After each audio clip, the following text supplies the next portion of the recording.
할아버지가 소녀와 함께 공원 벤치에 앉아서 이렇게 한가한 시간을 보내고 있었는데 지나가다 어떤 사람이 이렇게 물었습니다. 여기는 어떤 동네인가요? 제가 살던 곳은 늘 싸움이 많아서 그래서 여기로 이사하고 싶은데 여기는 혹시 그런 곳인가요? 이렇게 물었습니다. 그때 할아버지가 그렇다오, 여기도 분명히 그런 곳이요 하고 답을 했습니다. 조금 지나자 또 나쁜 어떤 나그네 같은 사람이 이렇게 하나 더 지나가면서 또 물었습니다. 여기는 어떤 곳인가요? 제가 살던 동네는 참 기쁘고 즐거운 사람들이 있었던 곳인데 이곳이 그런 곳일까요? 하고 물었을 때 할아버지는 그렇다오, 분명히 여기는 그런 곳이요 하고 답을 했습니다. 그 얘기를 듣던 그 옆에 어린 손녀가 할아버지, 왜 다른 사람이 다른 질문을 했는데 똑같은 답을 하시나요? 라고 되물었어요. 그때 할아버지가 하시는 말이 첫 번째 사람은 싸움을 예상했고 두 번째 사람은 행복을 기대했단다. 그래서 각자 자신이 기대한 만큼 얻을 것이다 라고 하는 말을 했습니다. 제가 행복이라고 하는 책을 읽고 있는데요, 720페이지나 되는 두꺼운 책입니다. 랜디 알콘이라고 하는 목사님이 쓰신 책인데 차례대로 안 읽어도 괜찮으니까 중간중간 관심 있는 챕터만 뽑아서 한 반 정도 이상은 읽은 것 같은데 그 가운데 실린 한 토막의 짧은 이야기입니다. 우리는 모든 상황이나 모든 만남 혹은 모든 관계 속에서 자신을 그 속에 이렇게 이입할 때가 있습니다. 행복한 사람은 어디를 가나 행복한 것을 기대합니다. 문제는 그 기대치를 얼마나 잘 조정하는가 여기에 달려있다는 거예요. 오늘 저와 여러분도 기대하는 것들이 많은데 그 기대하는 것과 현실의 괴리감을 어떻게 잘 조절할까? 이것에 의해서 우리는 행복을 맛볼 수 있을 것입니다. 제가 자료를 보다가 세계 행복 보고서 뭐 이런 것도 있어요. 아마 우리는 본 기억이 없겠지만 WHR이라 해서 The World Happiness Report라고 하는 것을 매년 이렇게 발표를 한다고 해서 제가 찾아봤습니다. 2025년에 지상에서 가장 행복한 나라 순위를 지난 3월 20일에 시작해서 26일까지 발표를 끝냈는데 전 세계 147개 국가 중에서 1위는 누굴까요? 8년 동안 연속 1위를 한 국가가 핀란드였습니다. 10점 만점에 7.736점을 받았는데요. 2위는 아쉽게도 덴마크로 선정이 됐습니다. 7.751입니다. 놀랍게 2025년에는 멕시코와 코스타리카라는 국가가 10위 안에 들어왔다는 보고였습니다. 우리가 살고 있는 미국은 몇이나 될까요? 아쉽게도 미국은 그동안 역대 최저 순위인 24위에 머물렀습니다. 이 보고서를 발표하면서 그 연구진이 여러 가지 분석을 했는데 그 중에 한 가지 소개하면 이런 게 있습니다. 사회적 유대감과 타인에 대한 신뢰, 배려, 나눔이 행복에 강한 영향을 미치고 있다. 이렇게 분석을 했고요. 그것들이 삶의 만족도에 미치는 긍정적인 영향을 강조하고 있다 해서 여러 가지 요인들을 종합해서 이렇게 행복 보고서라는 것을 작성했습니다. 놀랍게도 미국이 이렇게 순위 하락에 속하게 된 원인 중에 하나로 혼밥이 뭔지 아닙니까? 혼자 밥 먹는 사람의 숫자가 증가하고 있었다는 거예요. 미국인 4명 중에 1명이 전날 모든 식사를 혼자 했다고 응답했다는 거예요. 뭐 그럴 수도 있죠, 사실은. 그런데 이런 혼자 밥을 먹는 뭐 어린아이든 학생이든 노인도 그럴 수 있고요. 이것이 53%가 증가한 수치라고 그랬습니다. 특히 젊은 층에서 두드러졌다고 했습니다. 여러분, 우리의 고고 한국은 몇 위 정도 될까요? 58위라고 그럽니다. 우리 한국 사람 관심이 있어서 6.038 수치를 얻었는데요.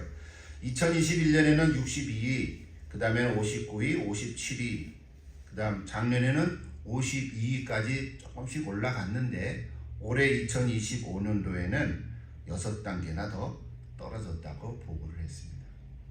뭐 이런 얘기를 하려면 그냥 객관적인 이야기니까 뭐 이게 절대적인 건 아니지만 나름대로 일리가 있는 얘기입니다. 순위에 못지않게 중요한 분석 중에 하나가 뭐냐면요, 이 10위 안에 든 국가들의 비결이 뭘까 하는 점인데 오늘 이 얘기를 하려고 소개를 했습니다. 그 사람들의 삶의 기대치가 낮다는 거예요. 핀란드나 덴마크에 사는 사람들의 삶의 기대치가 우리는 굉장히 높다라고 생각을 했지만 오히려 미국인에 비하면 굉장히 낮고 그들의 일상생활의 수수한 꿈을 그저 기대하고 있다는 거예요. 기대했던 희망이 혹 실현되지 않아도 고통을 그렇게 많이 받지 않는다는 거예요. 그래서 생각해 본 거예요. 행복이라는 게 과연 뭘까? 우리는 다 행복하기를 바라고 우리가 올 한 달 동안 행복한 가정에 대한 메시지를 전하면서 제가 이렇게 제목 설교를 하다 보니까 이러저런 예를 들고 있는데요. 과연 행복이라는 게 뭘까? 오늘 여기 보고서에 의하면 기대치가 너무 높으면 아무리 많이 이루어져도 행복하지 못하다는 거예요. 그러나 기대치가 조금은 낮춰지면 조금 적은 것을 이루어도 행복감이 든다는 거예요. 여러분은 어떻습니까? 여러분이 생각하는 기대치가 높으면 아마 높을수록 많은 걸 많이 이루어도 행복한 마음이 들지 어려울 거예요. 그래서 그 행복이라는 책을 쓴 알콘 목사님은 이 기대치에 대해서 이렇게 또 설명을 했습니다. 기대란 우리가 경험하는 삶에 지대한 영향을 끼치는데 제 말로 그냥 풀어서 얘기합니다. 우리가 품는 기대가 크든지 작든지 그것이 환경을 통제하지는 못한다는 거예요. 핀란드나 덴마크 사람들은 뜻대로 풀리지 않는 삶에 대해서 그렇게 놀라지 않고요. 오히려 상황이 이보다 더 나쁘지 않은 것에 대해서 감사하는 마음이 많다는 거예요. 핀란드 한번 가보고 싶은 마음이 들었어요. 그 나라 국민들은 감사한 마음이 이렇게 많은가 이런 생각이 들었어요. 그들이 예수를 많이 믿는가? 북유럽 국가들이잖아요. 스웨덴이나 덴마크나 노르웨이나 이런 사람들이. 의식주가 해결이 되고 가족들이나 혹 친구들과 함께 있으면 그것이 참 행복하고 좋은 삶이다. 그렇게 얘기를 한다는 거예요. 여러분의 가정 속에 있는 가족들 또는 혹 친구들, 여러분 같이 한 마음으로 지내서 그저 한 끼 밥 먹고 깔깔대고 웃는 그 자체가 어쩌면 행복감을 우리에게 준다라고 볼 수가 있습니다.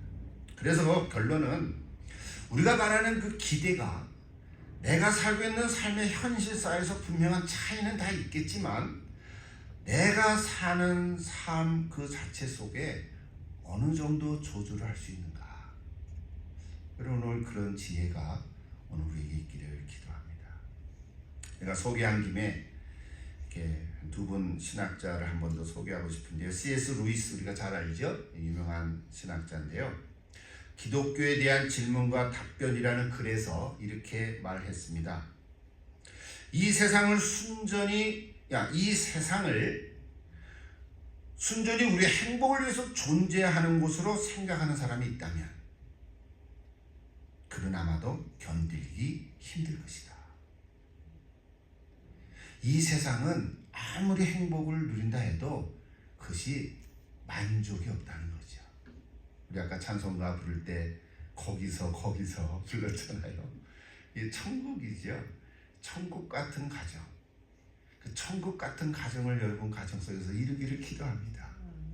예, 우리 교회도 가정 같고 또 가정은 교회 같고 그다 우리가 천국을 누리며 살아가는 거예요. 여러분 얼마나 행복하겠어요.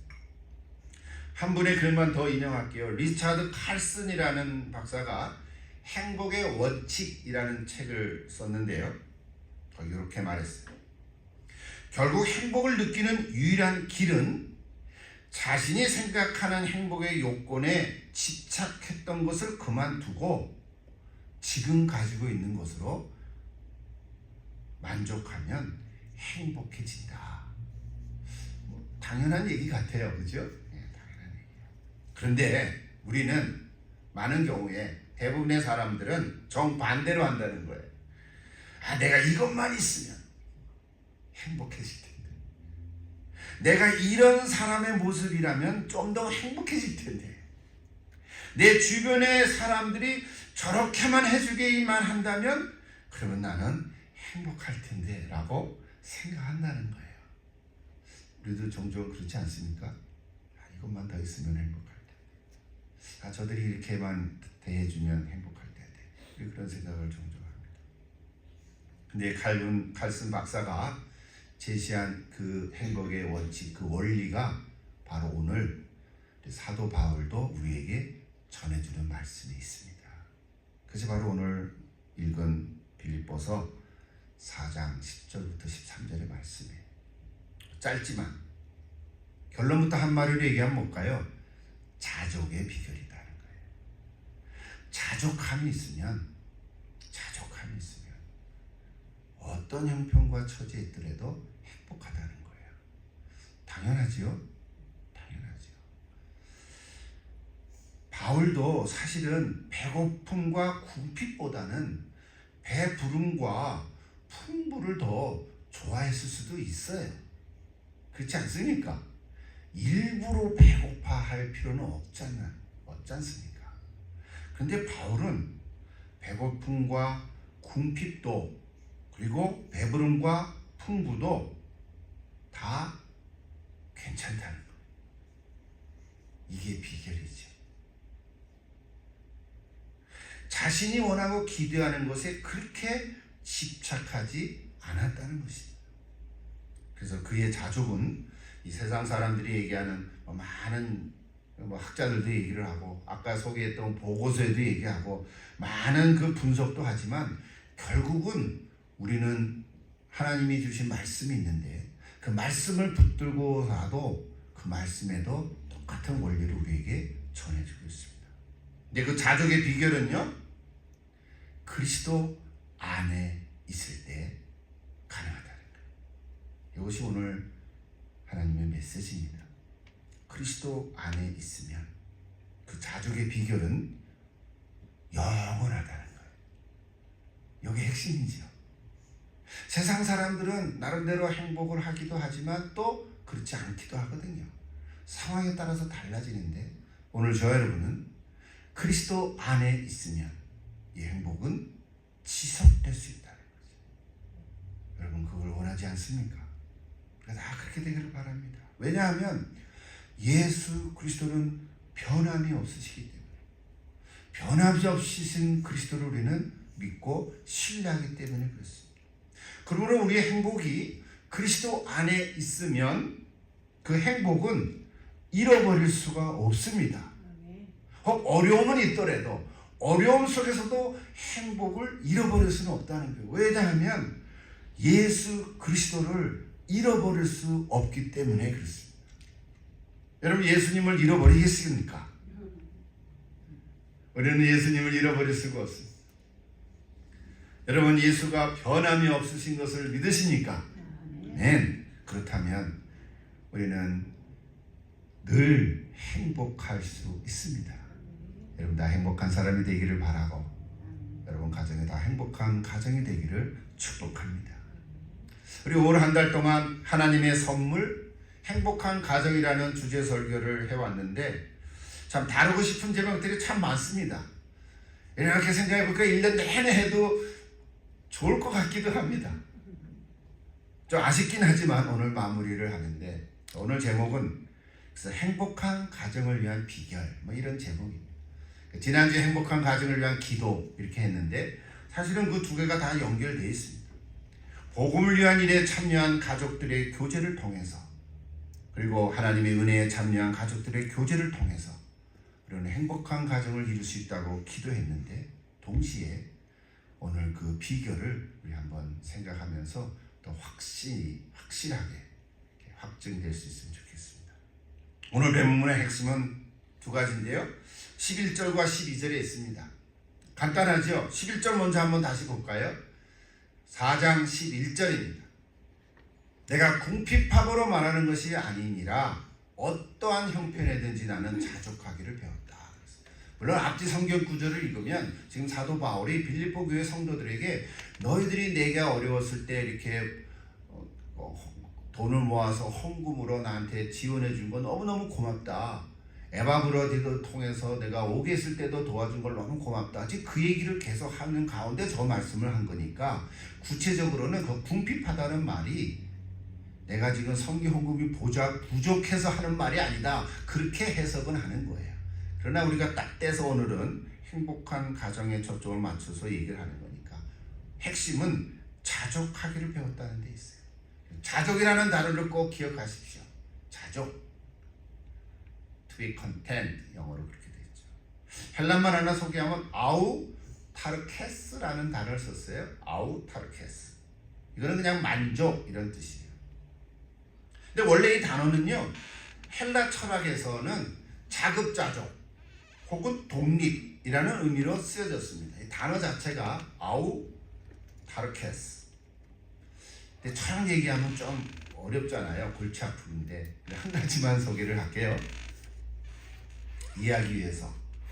특별히 헬라 철학 중에 스토아 철학이라는 것이 있습니다. 스토아파라고 그러죠. 스토아 철학에서는 주변 환경의 영향을 받지 않고 항상 평정심을 누리는 상태, 주변의 환경과 관계없이 늘 평정한 마음을 누리는 상태. 그럼 얼마나 좋겠어요?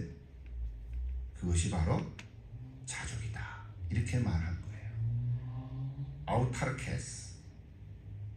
그래서 그 중에 많은 스토아파 철학자들이 있는데 이것을 뭐라 그러냐면 아파데이아 이렇게 말을 합니다.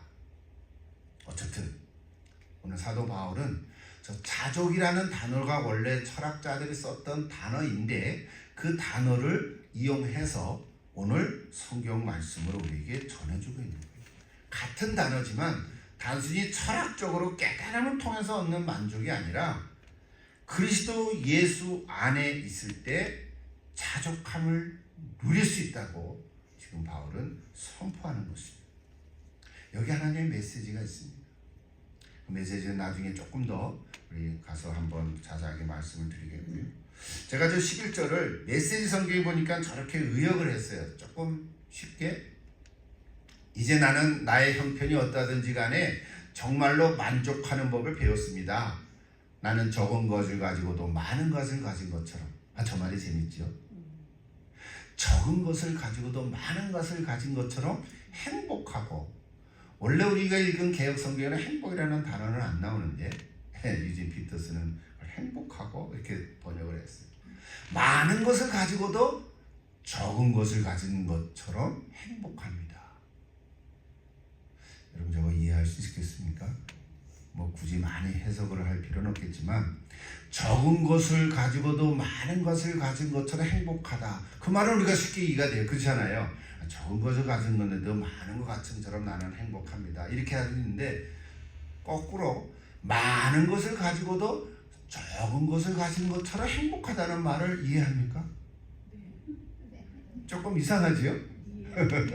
근데 많은 것을 가지고도 많은 것을 자랑하지 않고, 많은 것을 가졌다고 내가 교만하거나 뻐기지 않고 그래야 행복하다는 거지요. 많은 것을 가진 사람들은요 더 많이 갖고 싶어 하고요, 더 많이 가진 사람은 더 많이 갖고 싶어 하고요, 더더더 많이 가진 사람은 더더더더 많이 갖고 싶다는 것이 인간의 마음이고 욕심이거든요. 유진 피터스는 저런 식으로 성경을 의역했어요. 좋은 것을 가지고도 많이 가진 것처럼 행복하고, 그럴 수 있어요. 그냥 고기도 안 먹어도 이빨 쑤시는 것처럼 겹불 안 차는 것처럼 옛날 위에 양반사는 그랬잖아요. 그걸 충분히 이해해. 근데 많은 것을 가지고도 적은 것을 가진 것처럼 행복하다. 여러분 그렇게 되기를 바랍니다. 이렇든 저렇든 행복하다는 거 아니에요. 저것을 자족이라는 단어를 빼고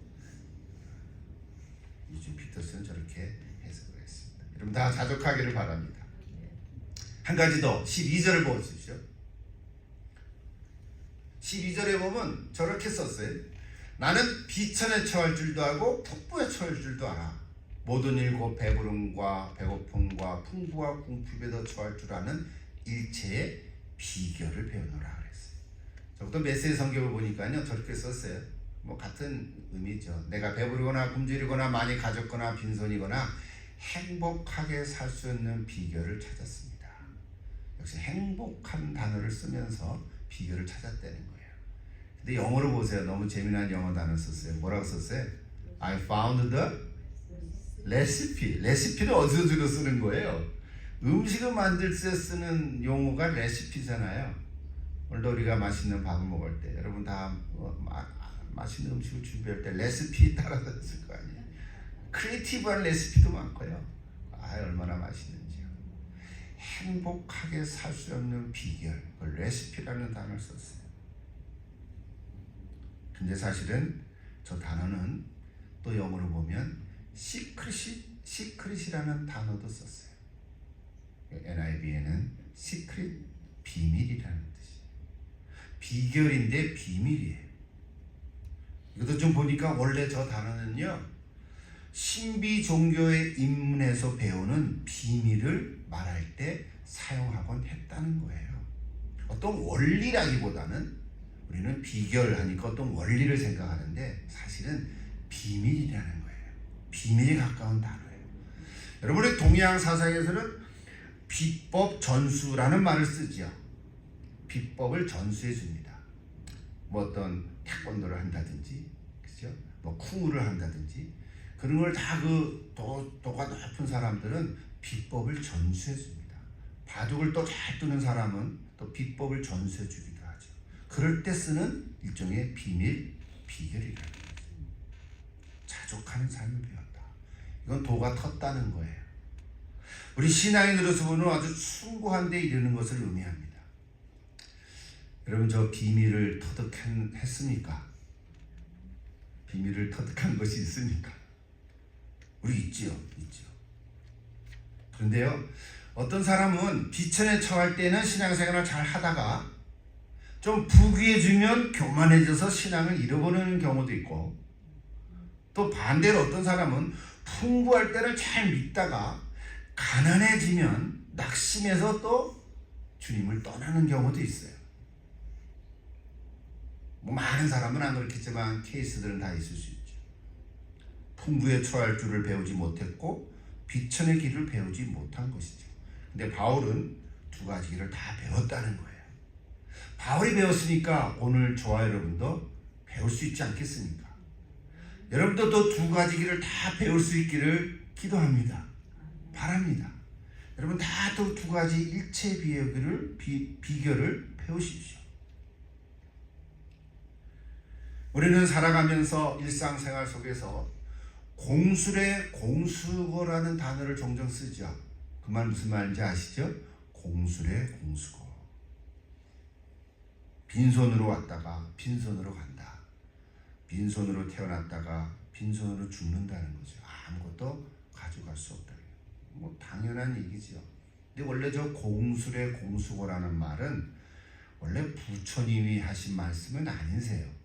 근데 많은 사람들은 불교 용어라고 생각하는데 근대의 승려인 석찬이라는 스님이 고려 말에 해근이라는 분이 쓴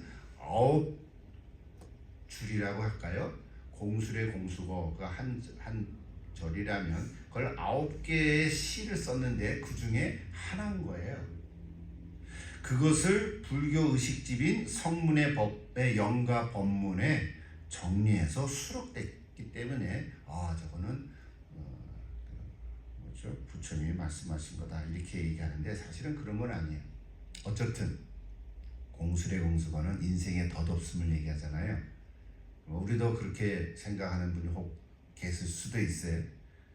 살면서 아무리 재물을 탐하고 권력을 쫓아도 결국은 부질없는 일이기 때문에 뭐 이렇게 바둥바둥 살 필요가 있나, 뭐 이렇게 허무주의로 생각하는 분이 있을 수도 있어요. 그러나 사실은 우리가 이 세상에 올 때 아무것도 갖지 오지 않은 것은 당연한 이치예요.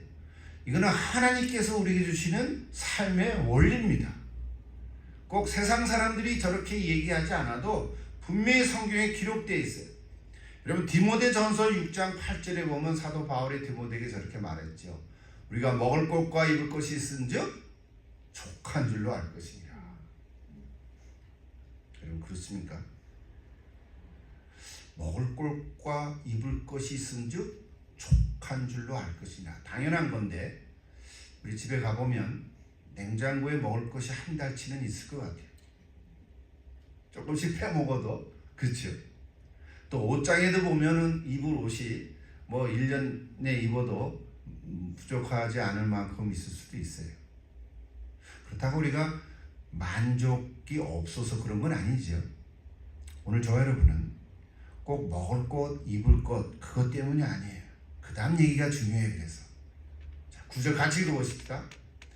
부하려 하는 자들은 시험과 올무와 여러 가지 어리석고 해로운 욕심에 떨어지나니 그 사람으로 파멸과 멸망에 빠지게 하는 것이라. 저게 중요하죠. 부하려고 하는 자, 있는 줄로 족하게 여기면 괜찮은데 우리 아까 얘기한 것처럼 핀란드나 덴마크 사람들은 그저 있는 걸로 족하는 줄 아는 사람들일 것 같아요. 그들이라고 부자도 있고 가난한 자들도 있었겠죠. 그러나 대부분 그 차이가 이렇게 심하지는 않을 수 있어요.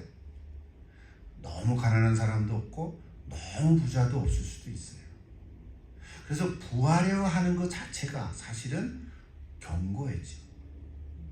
요즘에도 이 사회 속에는 지위 고하를 막론하고 저런 사람들이 종종 있습니다. 부하려고 하는 것에 인생의 목표를 정한 사람은 참 불행할 것 같아요.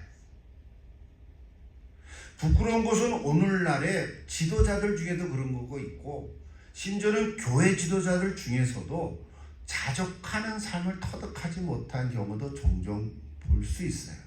참 눈살을 찌푸리는 일이죠. 부끄러운 거라고 볼 수도 있어요.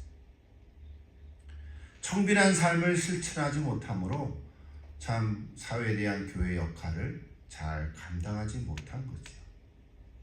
그러므로 이 말씀은 지도자들에게만 주는 것이 아니고 우리 모든 그리스도인에게 주는 말씀인 줄로 믿습니다. 여러분 다 이 땅에 살면서 좀 잘 살기를 원하고 좀 부하기를 원하는데 그러나 성경은 부하려 하는 자들에게 경고하고 있습니다. 왜냐하면 계속 10절을 보십시오. 또 같이 읽어볼까요? 돈을 사랑함이 일만하게 뿌리가 되나니 이것을 탐내는 자들은 미혹을 받아 믿음에서 떠나 많은 근심으로써 자기를 찔렀도다 그랬어요. 돈이 필요 없다는 것이 아니죠. 예수님도 돈에 대한 설교를 많이 하셨어요. 돈이 필요해요. 그러나 돈을 사랑하면 그거는 죄가 됩니다. 하나님께서 우리에게 베풀어 주신 돈만큼 또 내가 열심히 일해서 버는 소득만큼 또 기회가 있으면 더 벌 수도 있고 또 지혜를 가지면 더 얻을 수도 있지요. 그러나 부하려고 하는 마음, 돈을 사랑하고자 하는 마음은 일만하게 뿌리가 된다는 거예요. 탐욕이죠. 탐욕의 죄는 결국 망하고만. 이게 사필귀정이라는 단어를 씁니다. 오늘 우리는 세상에 그런 사람들의 모습들을 볼 수 있습니다. 사회에서도 드러나고 결국은 다 자기를 망하게 하는 일들입니다.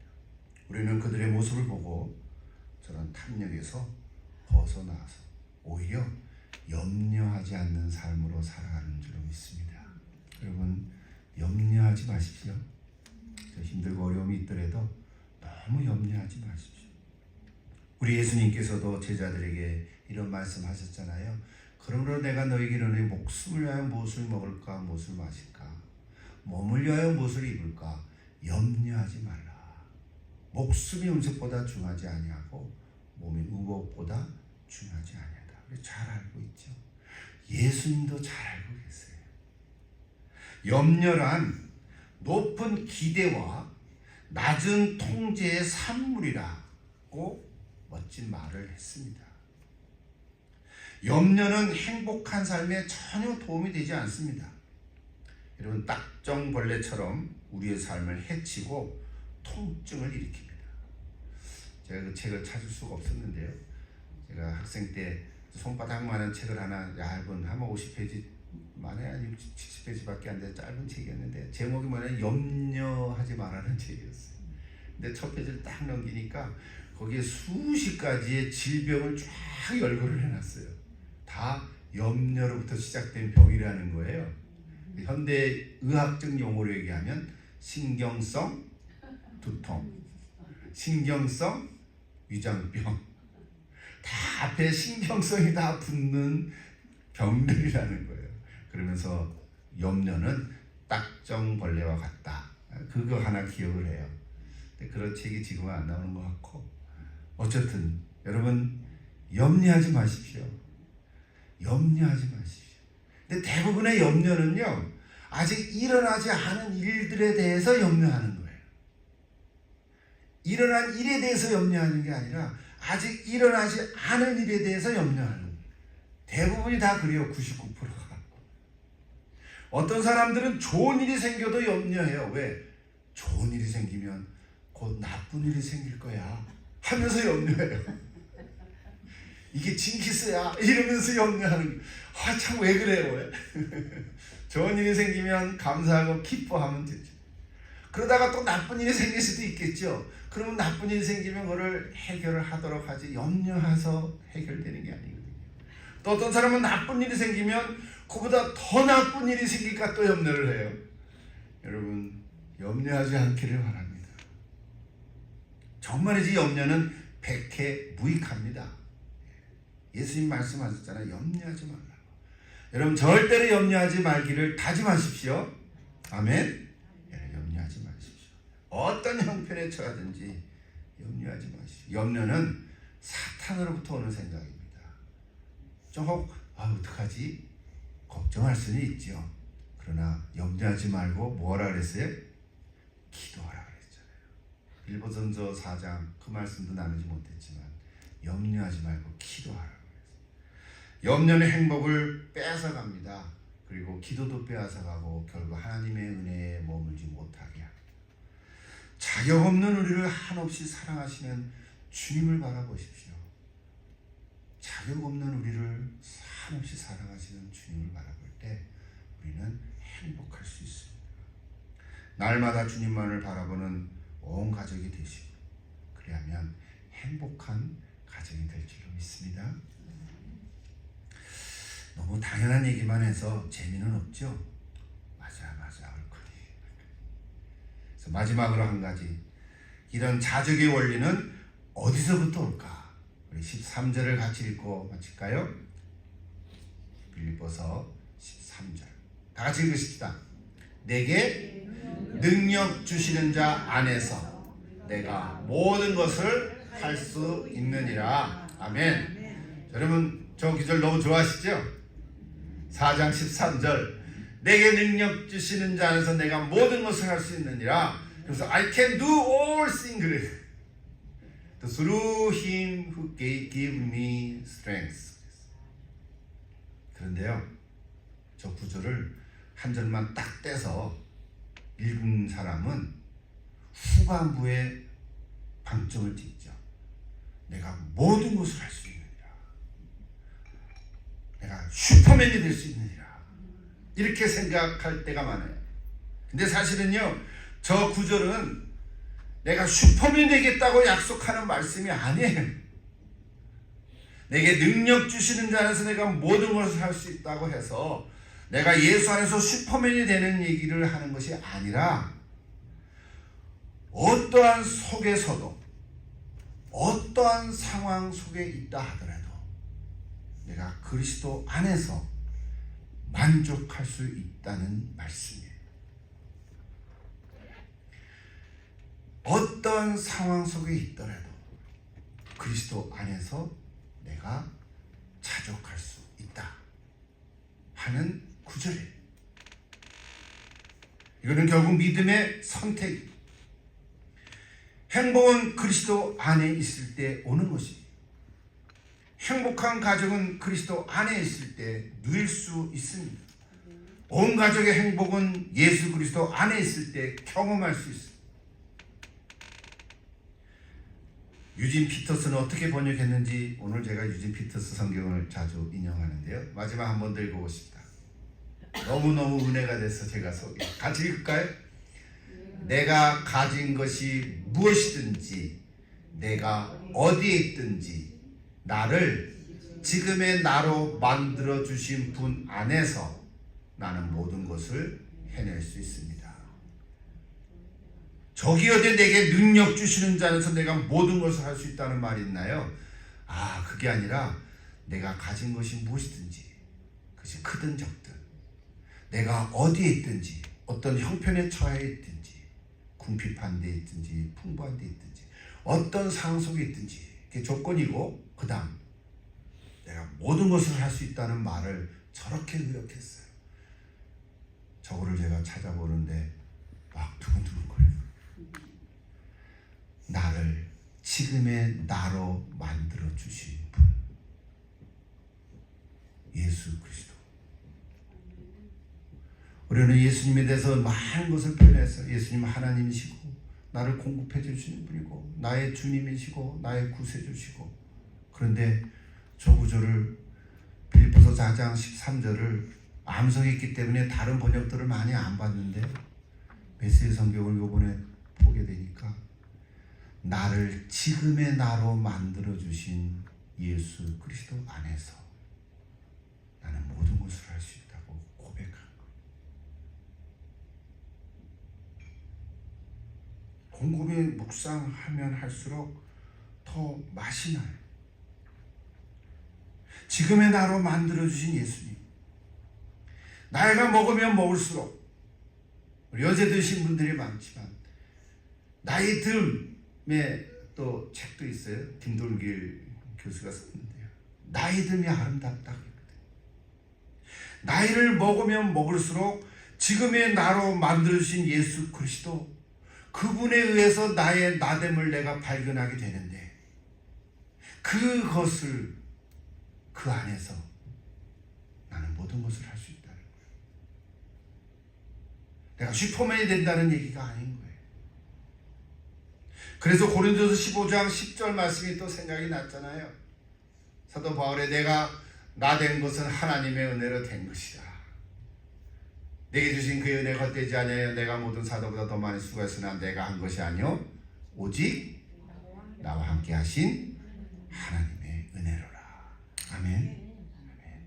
사랑하는 여러분, 오늘 가정의 달 우리가 다 행복하기를 원하고 행복한 가정이 되기를 기도하고, 또 행복한 가정이 되기를 어떻게 하면 행복한 가정이 될까 많은 책도 보고 얘기를 하지만 결국 하나님의 말씀은 오늘 우리에게 자족하라는 원리를 가르쳐 주십니다.